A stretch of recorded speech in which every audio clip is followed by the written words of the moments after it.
Auzubillahi minasyaitonirrajim. Bismillahirrahmanirrahim.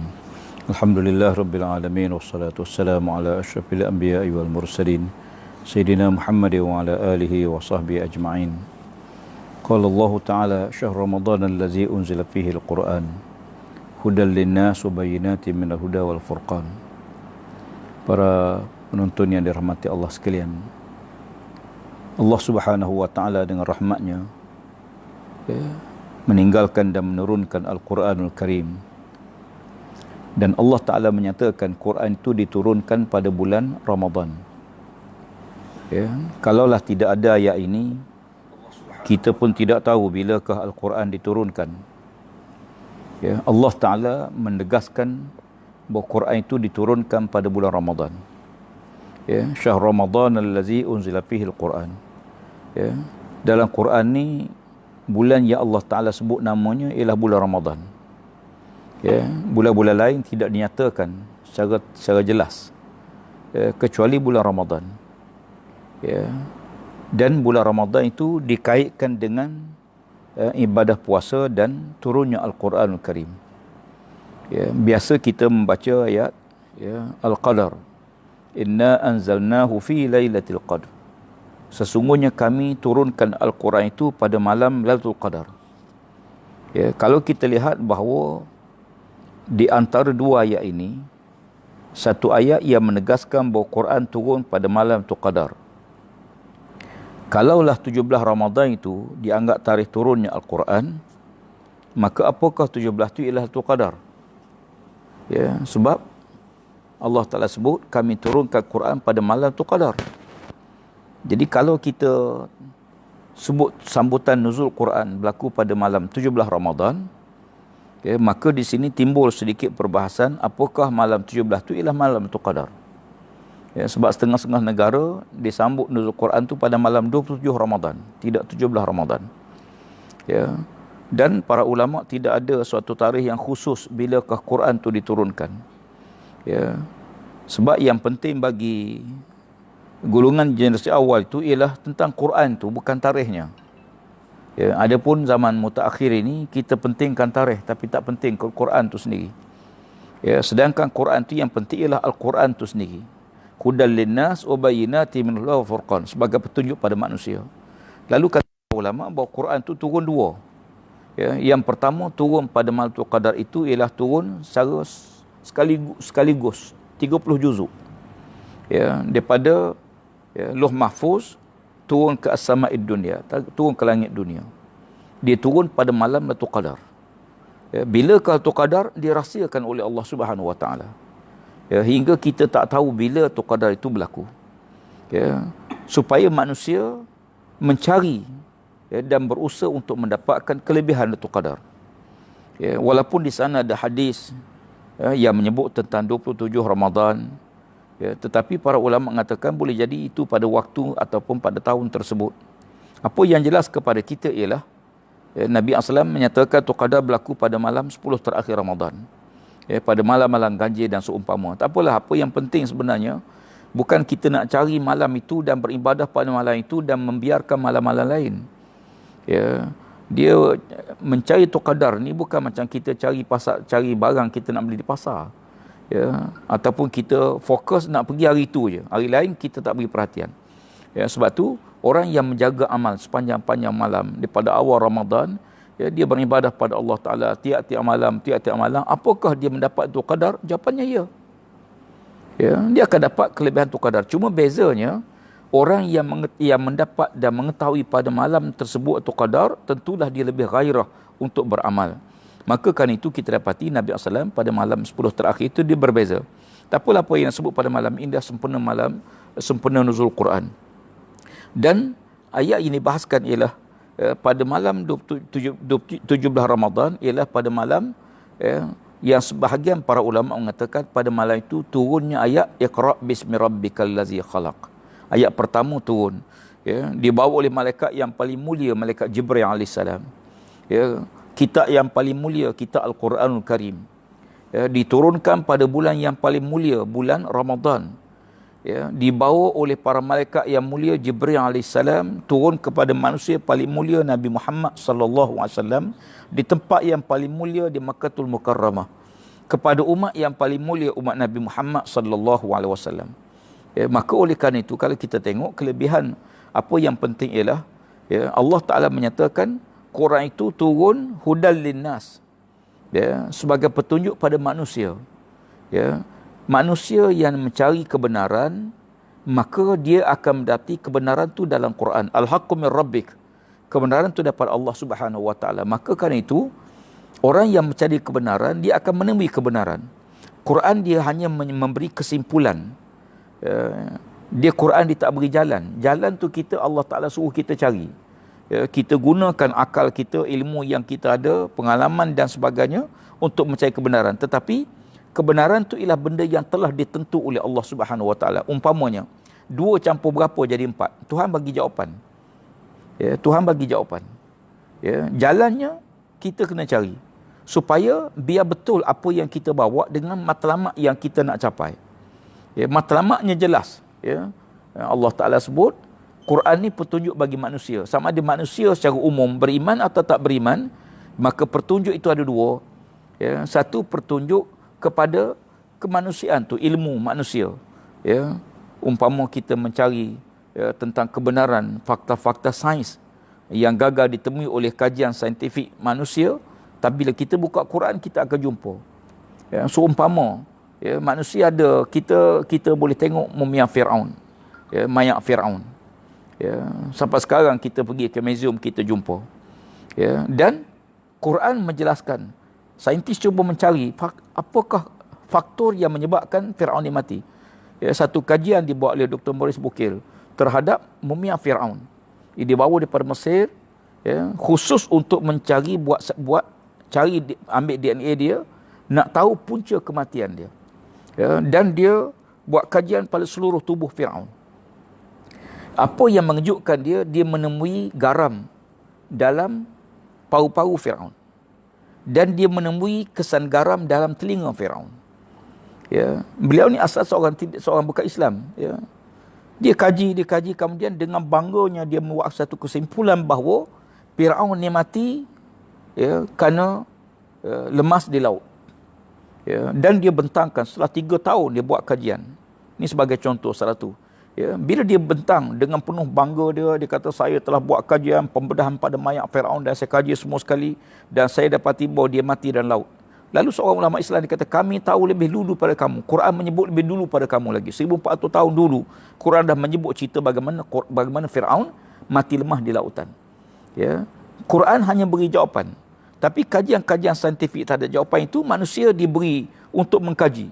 Ya, sebab itu kita dapati orang yang mencari kebenaran, ya, ada masanya kita menemui kebenaran tersebut. Tapi kebenaran dalam bentuk kajian ini dia bersifat nisbi. Mungkin betul, mungkin tidak. Ya, mungkin betul, mungkin tidak. Ya. Tetapi apakah nak pastikan betul, maka kita kena refer pada Al-Quranul Karim. Ya, sebab Quran wahyu Allah Taala yang Allah turun. Sebab tu kalau kita tengok Quran ini, kalau sekiranya kita baca Quran, kita dapat pahala. Saya sebut pagi tadi, Quran kita baca dapat pahala, kita tengok dapat pahala. Tetapi apa yang penting pada Quran ialah bukan membacanya saja. Kita baca untuk kita faham. Ya, macam kita bawa kereta lah, kita bawa kereta, tiba-tiba ada signboard tepi jalan. Ya, kita baca. Apa tujuan kita baca signboard tu? Ya. Umpama kita baca, ada kadang-kadang sepanjang jalan ni macam-macam, ada gambar lembu, gambar kerbau. Ya, gambar lembu maknanya kawasan ni kawasan banyak lembu. Ya. Kemudian ada gambar tengkorak, kawasan ni banyak hantu, agaknya gitulah. Ya. Jadi kita sepanjang jalan tu ada gambar signboard 110 km. Apa tujuannya? Kadang-kadang kita sampai kita ada signboard Kuantan 140 km, ya, Terengganu 220 km contoh. Jadi tujuannya ialah kita baca untuk kita tahu dan untuk kita faham. Jadi ilmu ni ada 2. Satu ilmu yang kita tahu, kita baca Quran, kita mengkaji, ya, mengkaji ilmu untuk tahu, untuk pengetahuan. Ya, satu lagi ialah kita baca, kita faham, kita tahu dan kita diminta beramal dengannya.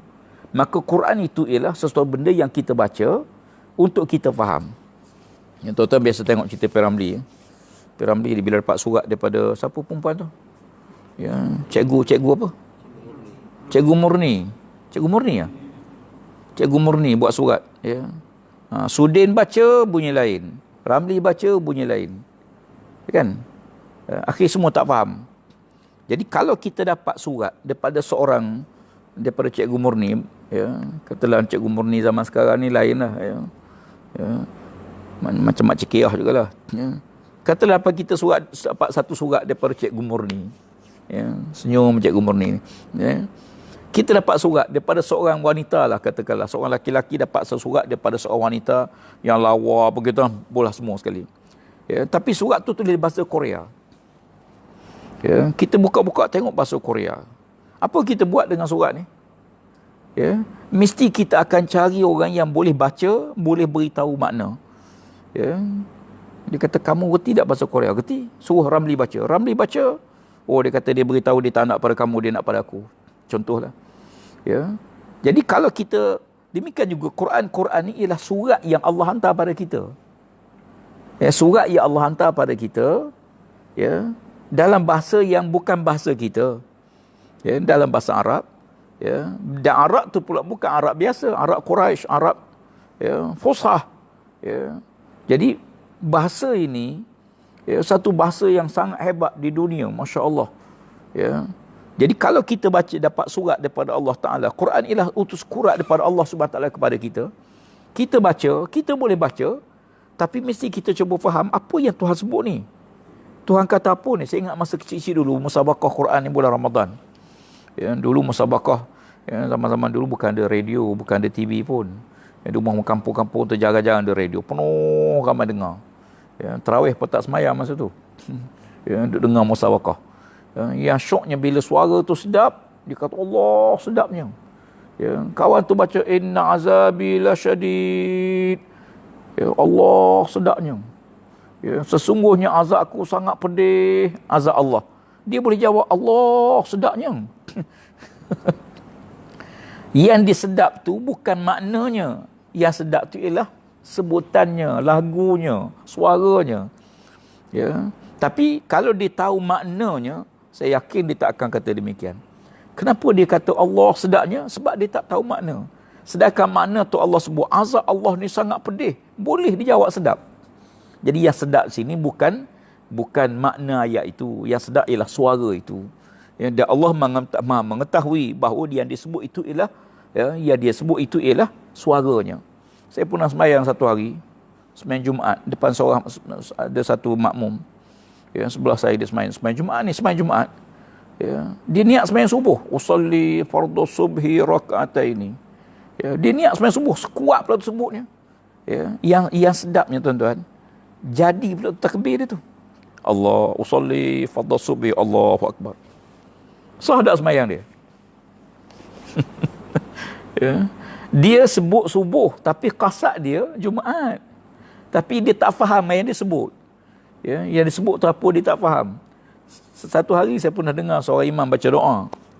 Allahumma khtim lana bihusu'il khatimah wa la takhtim alaina ya Allah bihusnil khatimah. Terbalik doa. Ya Allah, matikanlah kami dalam keadaan yang hina, yang buruk, ya Allah, janganlah kau matikan kami dalam keadaan yang baik, yang mulia. Ya. Tu imam doa, makmum amin semacam je. Ya. Lepas mayang, saya pergi jumpa dia, saya kata, minta maaf Pak Imam, minta maaf sikitlah. Doa Pak Imam baca tadi terbalik. Ya. Allahumma khtim lana bihusnil khatimah wa la takhtim alaina ya Allah bisu'il khatimah. Yang Pak Imam baca, Allahumma khtim lana bisu'il khatimah. Ya Allah, matikanlah kami dalam keadaan yang buruk. Saya kata silap terbalik doa tu. Dia kata betul ke Ustaz? Saya kata betul. Dia kata Ustaz, dah 40 tahun dah saya baca doa macam ni. Makmum doa amin semacam je. Ya. Pasal apa makmum amin pun mungkin tak faham, tu imam pun tak faham. Semoga Allah Ta'ala tak makbul lah doa dia sebab dia maksudkan lain. Ya. Sebab tu kadang-kadang bila kita baca Quran, apa yang kita tengok, ya, ada orang yang sibuk hidup dengan Quran Karim, Masya Allah. Tuan-tuan percaya lah ya, orang yang hidup dengan Quran, baca Quran siang malam, waktu dia tua, dia tidak akan nyanyuk. Ya, saya jumpa banyak orang yang tua teruk kena stroke macam mana pun, dia tak akan nyanyuk. Pasal apa? Orang yang hidup dengan Quran, Quran jaga dia. Quran pelihara dia. Sebab tu orang sibuk dengan Quran mengkaji. Kadang-kadang kita jumpa Quran ni, ya, ayat-ayat yang membuktikan bahawa tuduhan puak-puak musyrikin yang tak beriman, dia kata Muhammad reka Quran. Ya, Allah cabar. Cabaran tu sampai terbuka hari ni. Wa in kuntum fi raibin mimma nazzalna ala 'abdina fa'tu bi suratin min misli wad'u syuhada'akum min dunillah in kuntum shadiqin. Fa in lam taf'alu wa lan taf'alu fattaqun nar allati waquduha an-nas wal hijara minal kafirin. Ya, kalau kamu ragu-ragu dengan apa yang kami turunkan pada kamu hamba kami Muhammad itu Al-Quran Karim, bawakan satu surah seumpama Quran. Ya, sampai sekarang Allah cabar. Ya, kalau kamu tak mampu dan memang kamu tak akan mampu kata Allah, ya, panggillah pembesar-pembesar kamu dan takutlah pada neraka Allah Subhanahu Wa Taala. Kalau kita lihat Quran ni, ya, nak kaji apa? Nak kaji dalam konteks sastra dia, hebat. Nak kaji tentang susunan ayat dia, memang hebat. Nak kaji tentang maksud dia, sangat hebat. Ya, sebab tu ada orang kadang-kadang dia duduk dengan Quran tu berjam-jam mengkaji. Ya, sebagai contoh, dalam Quran ada huruf-huruf dipanggil huruf muqatta'ah. Ya. Nun, sepatah je. Nun, qaf. Ya. Satu huruf je. Ya. Mana ada orang cakap satu huruf? Ya. Kadang-kadang dua huruf. Yasin, Taha, dua huruf je. Ya. Kadang-kadang mari tiga huruf. Alif, Lam, Mim. Ya. Alif, Lam, Ra. Tiga huruf. Ya. Alif, Lam, Mim, Sad. Empat huruf. Kadang-kadang lima huruf. Kaf, Ha, Ya, Ain, Sad. Apa maknanya? Wallahu a'lam bimuradih. Allah saja yang tahu maknanya. Ya. Sahabat-sahabat tak tanya Nabi, ya Rasulullah, Alif Lam ni apa maknanya? Yasin apa makna? Sahabat tak tanya. Kenapa sahabat tak tanya? Bahawa ini kalimah Allah Ta'ala. Allah saja yang tahu akan makna sebenar. Ya. Membuktikan bahawa kalau kalimah daripada mulut Nabi, ataupun kalimah yang sebagaimana dituduh oleh puak-puak yang tak beriman, Muhammad reka Quran, takkan Nabi bercakap benda yang dia tak faham. Tapi ini wahyu Allah Ta'ala. Sebab tu ada ayat yang menegur Nabi. Ada ayat tegur Nabi. Kalau kita bos kita marah pada kita tak cerita pada orang lain. Tapi oleh kerana sifat Nabi itu tabligh, sampaikan, walaupun Allah tegur dia, Nabi kena beritahu. Ya, abasa wa tawalla an ja'ahul a'ma. Berpaling kamu ya Muhammad, masa muka kamu bila datang orang buta.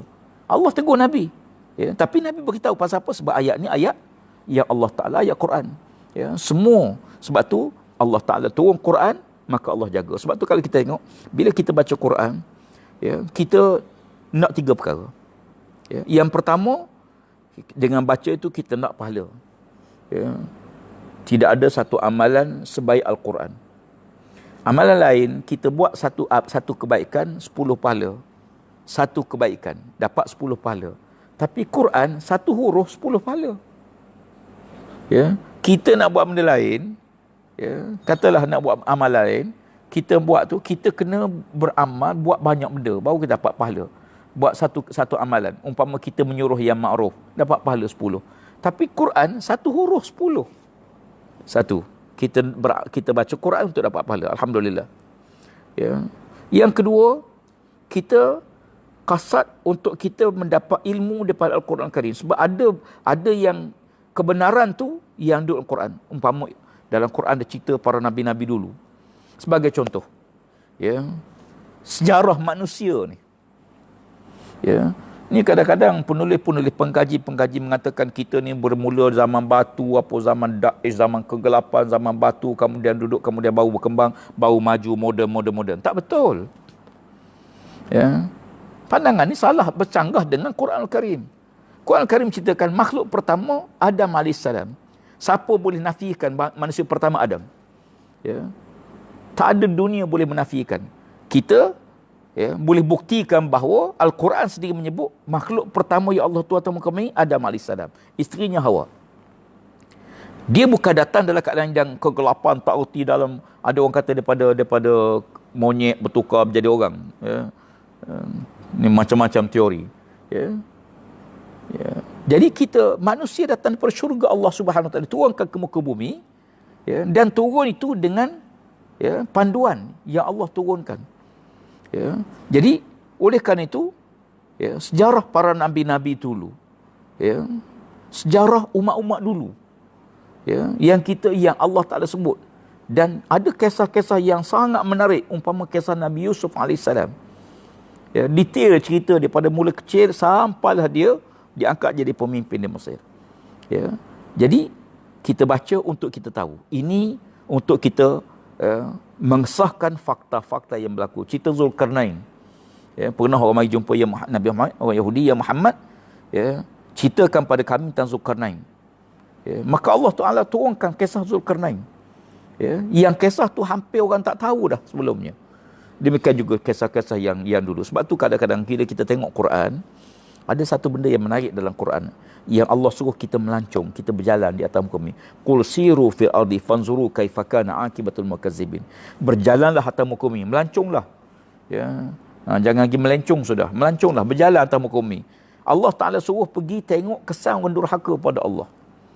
Ya. Sebab kesan durhaka ni Allah simpan, Allah kekalkan. Ya, kesan kaum durhaka ni Allah tak musnahkan. Ya, Allah kekalkan. Kita pergi ke Mesir, ada kesan piramidnya, kesan Firaun. Kita pergi ke Jordan, kita akan nampak, ya, Petra tu kawasan kaum Samud yang dulu. Ya, demikian juga kita jumpa tempat-tempat lain. Allah simpan tanda tu. Kita pergi Jordan, kita jumpa laut mati, kesan kaum Nabi Lut alaihissalam. Allah simpankan tanda-tanda kaum durhaka, ya, supaya umat kemudian, ya, belajar dan ambil iktibar dengan apa yang pernah berlaku pada umat dulu. Takdir Allah Ta'ala, kita ni umat terakhir. Ya, sepatut umat terakhir ni tak ikut dah jejak langkah umat dulu. Sebab kita tahu dah apa yang pernah berlaku pada umat dulu. Tapi sayangnya hari ni, walaupun kita umat terakhir, na'udzubillah, ya, apa yang dibuat oleh kaum dulu, ya, kita ikut juga. Yang lawan Tuhan, durhaka pada Allah, minum arak, berzina, berjudi, melakukan homoseks, berbagai-bagai maksiat. Nasib baiklah kita ni umat Muhammad, Allah Ta'ala tangguhkan bala. Kalau kita umat dulu, lama dah dihancur oleh Allah Subhanahu Wa Ta'ala. Dan akhir sekali yang ketiga, ialah kita baca Quran, mengkaji Quran dengan qasad, dengan niat untuk kita beramal dengan apa yang Allah perintahkan dalam Al-Quranul Karim. Ya, jadi oleh kerana itu, ya, bila kita baca Quran, kita beramal dengan dia. Saya ingat satu hari, saya nak tutup perbincangan tengah malam ni sikit. Satu hari Mushdayan, mungkin orang lama-lama ingat, Menteri Israel yang mata tutup sebelah tu. Ya. Satu hari dia mendengar satu taklimat tertutup berhubung dengan beberapa langkah-langkah yang akan dibuat oleh gerakan Zionis, ya, terhadap umat Islam di Palestin. Ya, perancangan dia lah, ya, untuk ambil alih dan untuk kawasan perkampungan Islam dan sebagainya. Maklumat ni maklumat yang sangat sulit. Ya. Setelah dia mendengar taklimat tersebut, maka dia diingatkan supaya maklumat ni sulit dan dia tak perlu beritahu dan orang ramai. Tiba-tiba satu hari waktu lain, dia mendedahkan maklumat sulit itu kepada umum. Dalam suatu ceramah dia, dalam ucapan dia, dia dedahkan maklumat yang sulit itu satu persatu. Setelah didedahkan maklumat itu, pegawai-pegawai dia datang menegur dia. Dia kata, "Tuan, kenapa kamu dedahkan maklumat yang sulit ini? Ini strategi kita. Kalau strategi kita beritahu orang, lalu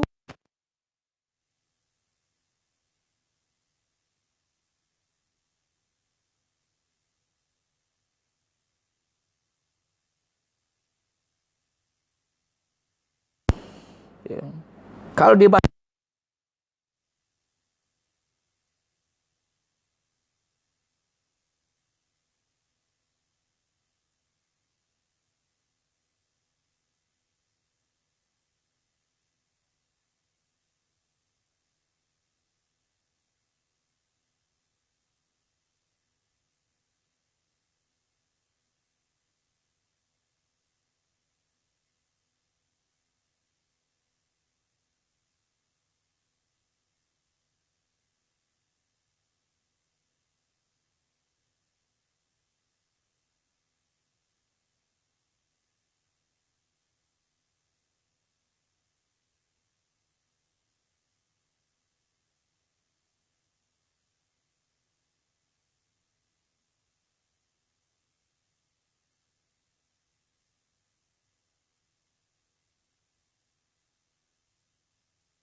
Ya, buat sambil lewat.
Wassalamualaikum warahmatullahi wabarakatuh.